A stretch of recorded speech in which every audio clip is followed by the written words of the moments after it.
test is in 4-part, Part 1, Part 2, Part 3, and Part 4. Now look at Part 1.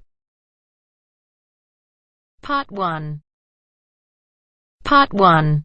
You will hear part of a telephone conversation between a job seeker and a recruitment agent. First, you have some time to look at questions 1 to 6.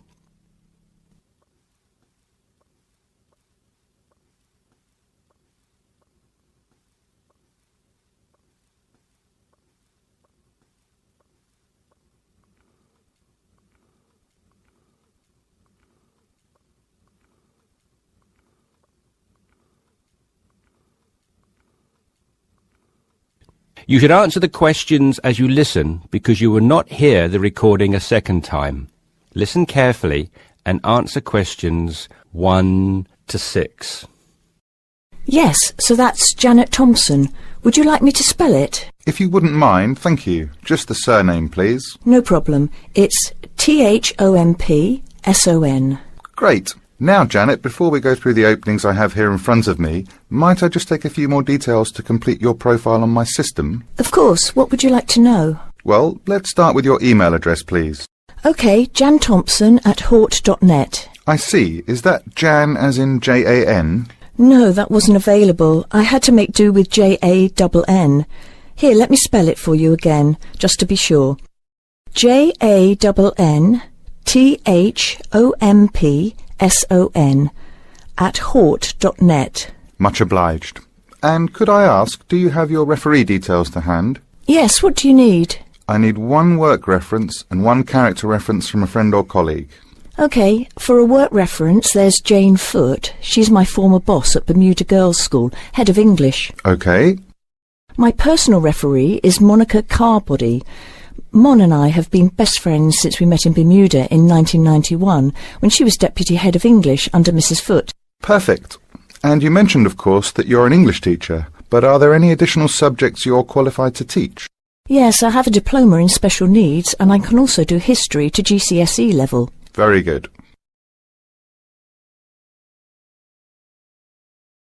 Before listening to the rest of the conversation, you have some time to look at questions 7 to 10.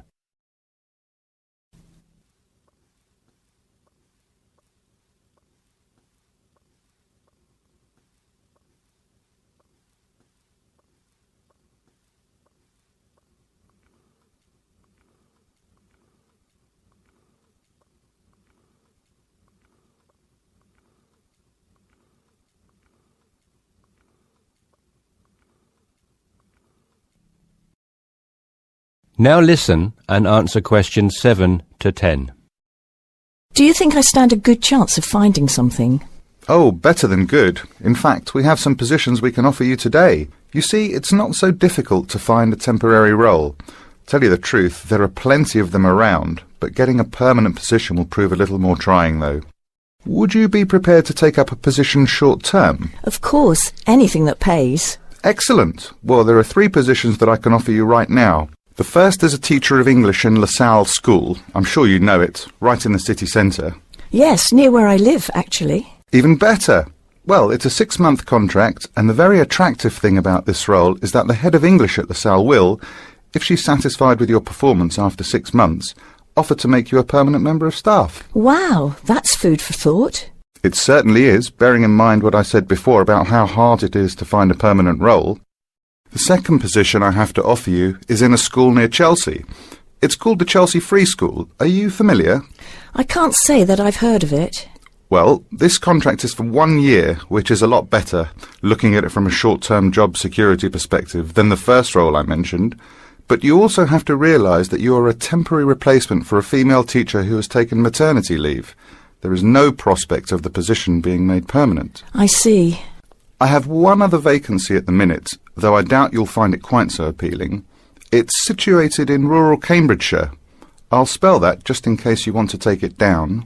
CAMBRIDGESHIRE.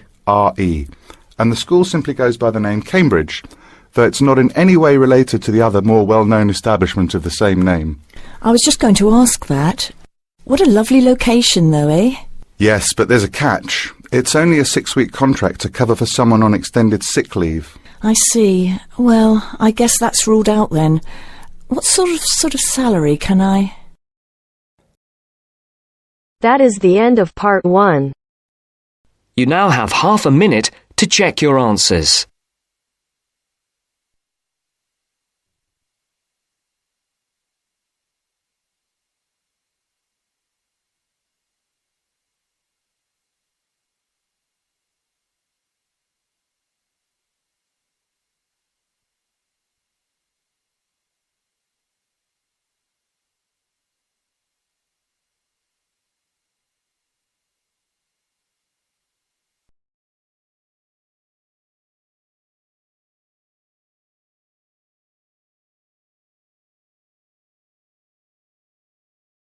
Now turns to part 2. Part 2. You will hear a telephone conversation about a job vacancy. First, you have some time to look at questions 11 to 15.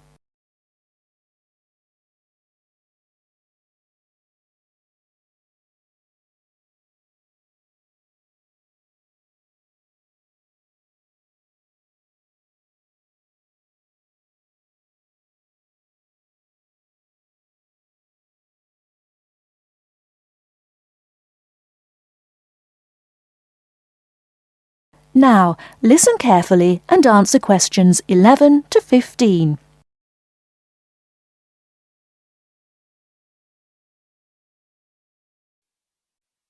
Hello, Top Job Employment Agency. Ellen Sykes speaking. How can I help you? Good morning. My name's Steve Collins and I'm calling about the call centre job advertised in today's paper. For an operative handling credit card inquiries? Yes, that's right. The wages and working conditions are all in the ad, so what I'd like to know now is what the work actually consists of. I should explain that I'm a student looking for a summer job, not long-term employment. That's okay. The people at Intercard say they've always found students to be honest, which of course is essential in this line of work, and they have the basic IT skills needed there. Apparently, there have been a few who didn't find it easy to get there on time in the morning, but in most cases their punctuality is as good as anybody else's. Anyway, about the work. And I know a bit about this because, as it happens, I've worked there myself. Really? Yes, for about a year. You'd find that most callers would be people wanting to check the balance on their cards, query payments made and so on. And from those who've had their card stolen? No, they ring another number for that, an emergency line. People also call that number if they lose their cards. And what are most callers like? I mean, what kind of people are they? All sorts, really. All ages, every kind of background. Though one definite trend is the change in the number of women. Nowadays, they make up around 55% of the total, whereas years ago, there used to be a majority of men calling. At one time, I heard, as many as 3/4 of all credit cards were actually held by men, but that must have been long before I was there. It's certainly different now. So to do this job, what sort of experience do I need? None, really. Have you got a credit card yourself? Yes, I have. Then you probably know quite a bit about them already. And as a student, you're obviously intelligent, which of course you need to be for the job. So after a day or so working with an experienced operative, I'm sure you'll have picked up enough to deal with routine inquiries, which of course most of them are. But there are bound to be questions I can't deal with, at least at first. What happens then? In that case, you can ask a supervisor. They're very helpful to new staff. I think I like the sound of this. What do I do next?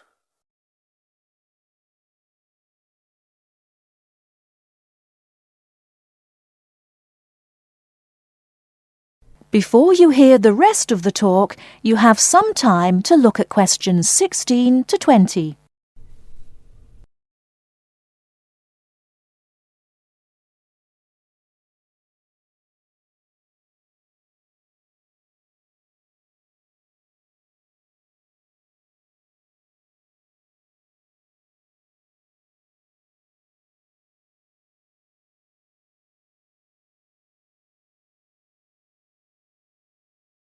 Now listen and answer questions 16 to 20. Can you get over there for 9:45 on Monday morning for an interview?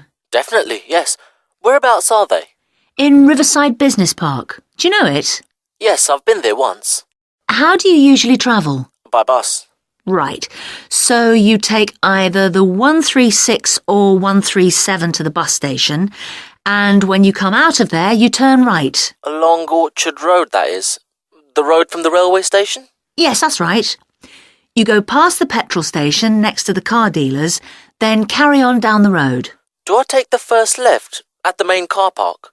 Well, you could do that and walk up Newfield Avenue alongside the shopping centre, but it's a long way round.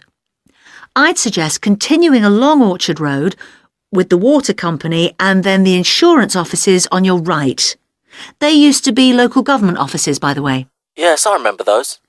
And you keep going until you reach the advertising agency. Now, facing that is a small road called Cherry Lane. There's a newspaper office on the corner, and opposite that is a big hotel, so you can't miss it. And how far down that road is it? Well, they aren't actually in Cherry Lane. You walk as far as the next junction and turn right into Armand Drive at the mail centre. Intercard is in the third building on the right, between the airline offices and the shipping company. Fine. I'll be there on Monday. Thanks very much. Bye. Good luck. Bye.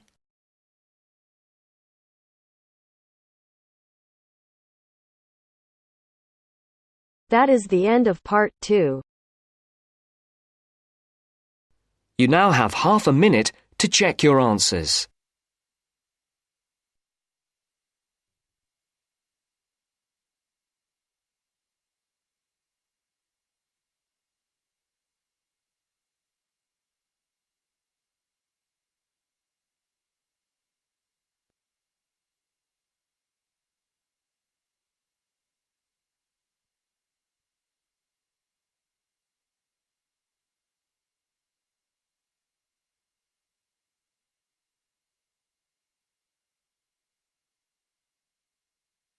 Now turns to part 3. Part 3. You will hear two business studies students, Evelyn and Mark, preparing for a seminar presentation. Before you hear the conversation, you have some time to look at questions 21 to 25.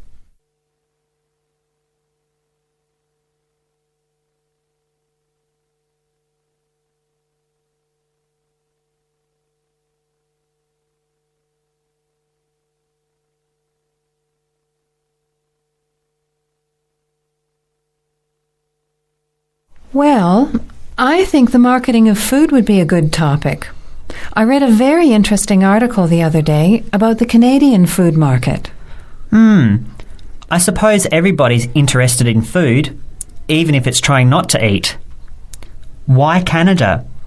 I know that's where you come from, but isn't it just all North America, really? No, that's why I thought this article was interesting. Although lots of U.S. companies are well established in Canada, and vice versa, there are still subtle differences between the two markets. It says here, the Canadian market is definitely not a northern clone of the U.S. I like that. And it says that if you understand these differences, it can have a big impact on successful food marketing. So I know that Canada has a big French-speaking population in Quebec. Is this what they're referring to?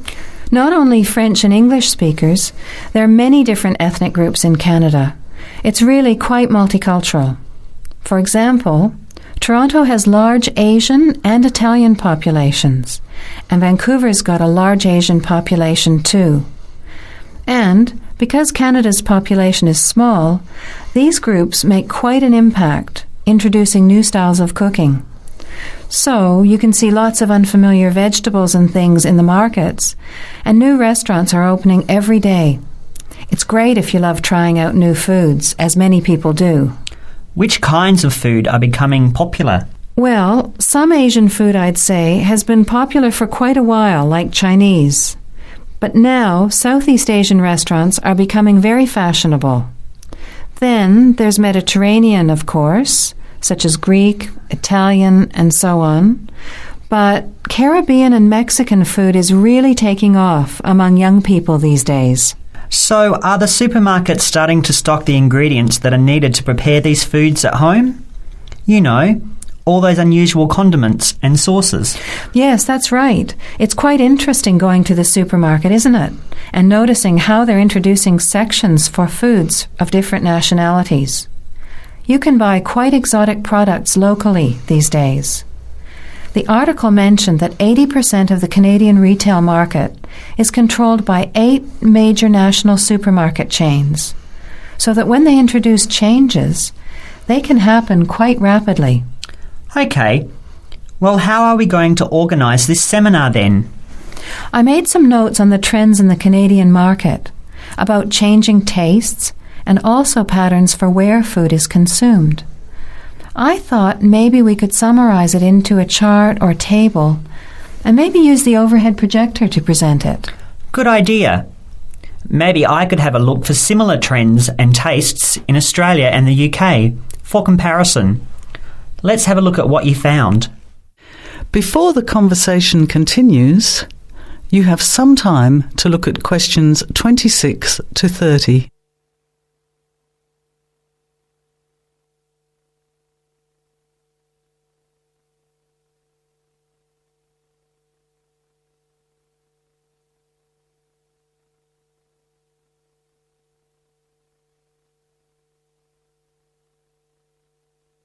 Now, as the conversation continues, answer questions 26 to 30.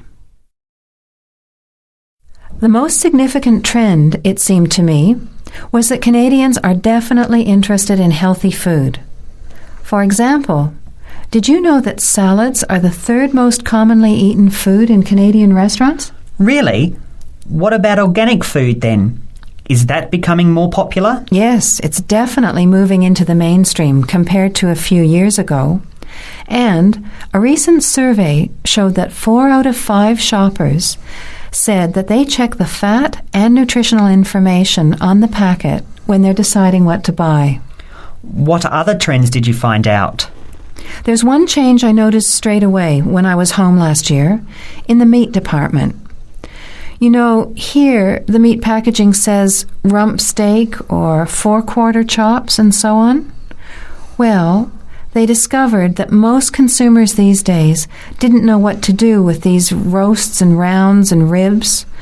So the government approved a new naming system for cuts of meat, which is related to the required cooking technique. What a good idea. I've never really understood the difference between sirloin, rump, round and all those names. So how many new categories are there? 8.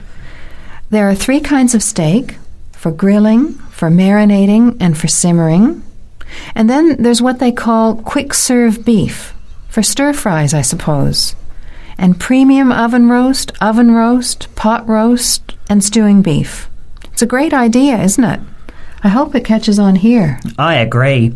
Any other trends that you thought were significant? Well, what's really interesting is what the article called mobile meals. In other words, more and more Canadians are eating meals away from home, but not just eating more junk food. They're projecting a 40% increase in snack food sales over the next 3 years, and the growth is coming from healthy snacks. You know, the ones that have less cholesterol and fat, such as muesli bars, health food bars, and those types of products. Apparently, in the food marketing jargon, they're called nutritious portable foods, which means healthy snacks. The other major trend is that young people are doing more of the food shopping these days, so marketing has to be aimed more at them, as well as more conventionally at the mother. Thanks, Evelyn. I think we'll have an interesting discussion about these trends and the comparisons with other English-speaking countries. I'll see if I can get some information about them to compare with yours, and meet you on Friday to put it together. See you then. Bye. That is the end of part 3. You now have half a minute to check your answers.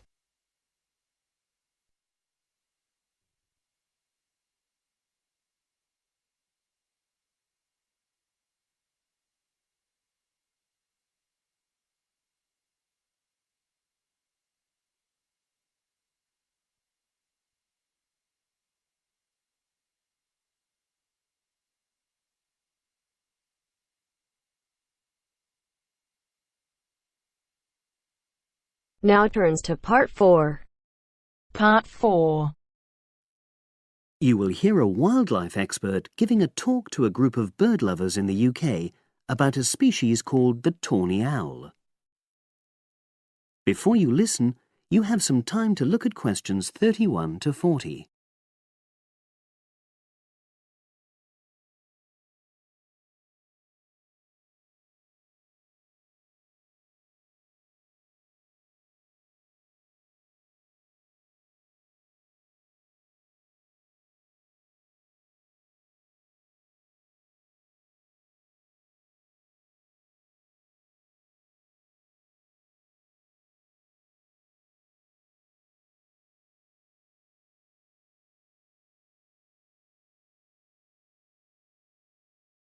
Now listen and answer questions 31 to 40.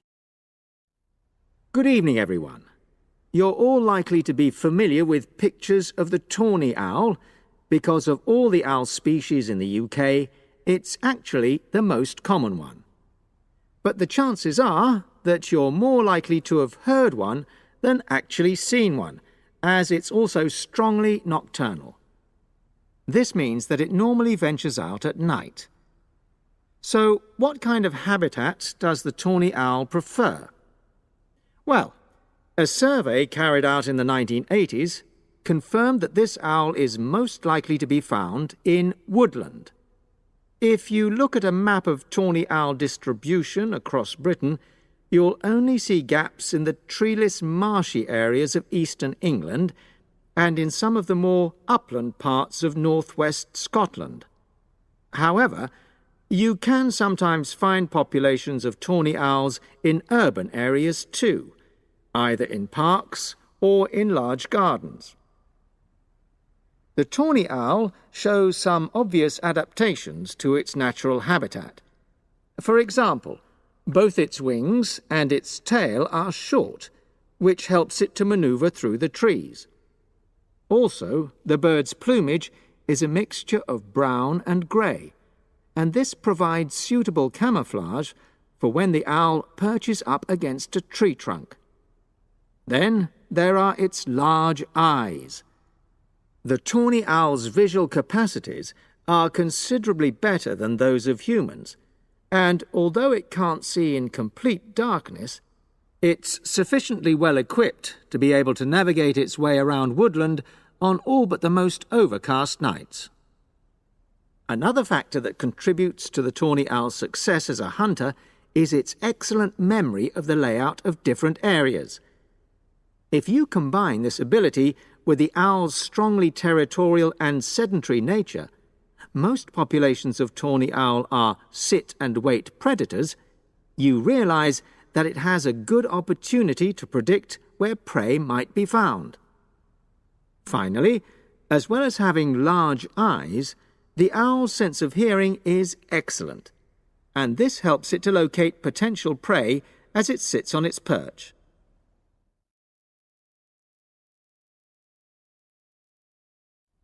Turning now to the tawny owl's diet. Woodland tawny owls feed mainly on mammals, especially small ones, such as wood mice and bank voles. But they'll also take things like frogs or bats, or even fish, if they happen to be available. In urbanized landscapes, the owls seem to prey more on birds. So there are some differences there. Let's just look briefly now at survival rates in the tawny owl. Young tawny owls face a difficult time once they leave home, and 2 out of every 3 are likely to die within their first year. So, with such high mortality levels, it's a good job that established breeding pairs can produce young over a number of seasons and maximize their chances of passing their genes on to the next generation of owls. I've already mentioned the sedentary nature of the tawny owl, but it's not just adult tawny owls that are sedentary in their habits. Young birds, dispersing away from where they were born, rarely move far. The average distance is just 4 kilometres. There also appears to be some reluctance to cross large bodies of water, The owl is absent from many of the islands around our shores, with only occasional sightings in Ireland and the Isle of Wight off the south coast of England. Right, well, now I'll show you some photographs that have been taken in one or two of the...